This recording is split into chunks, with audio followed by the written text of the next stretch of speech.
கர்ப்ப காலத்துல இரவு நேரத்துல தூக்கம் வரலையா? புரண்டு புரண்டு படுக்கிறீங்களா? டயர்டா போயிட்டீங்களா? உங்களுக்காக 10 டிப்ஸ் சொல்றேன். இரவு 7 மணிக்கு மேல அதிகம் தண்ணீர் குடிக்க வேண்டாம். பாத்ரூம் போற தேவை கம்மியாகும். அதனால தூக்கம் சரியா வரும். சாஃப்டான பில்லோவை காலுக்கடையிலையும் முதுகுலையும் வச்சுக்கோங்க.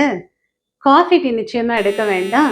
தூங்குறதுக்கு 1 மணி நேரம் முன்னால வெதுவெதுப்பா ஒரு கிளாஸ் பால் குடிக்கலாம். லெஃப்ட் லேட்டரல் பொசிஷன்ல படுக்கலாம். உடற்பயிற்சி 20 நிமிஷம் செஞ்சீங்க அப்படின்னா நல்ல தூக்கம் வரும். இரவு சாப்பிட்றதுக்கு முன்னால வெதுவெதுப்பான தண்ணீர்ல குளிக்கலாம். தியானமும் மூச்சு பயிற்சி உங்களுக்கு உபயோகமா இருக்கும். நல்ல மியூசிக் கேட்கலாம், புத்தகங்கள் எல்லாம் படிக்கலாம்.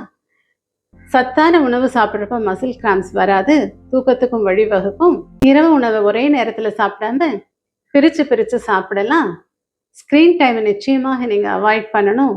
இந்த வழியெல்லாம் ஃபாலோ பண்ணீங்கன்னா நிம்மதியா தூங்கலாம்.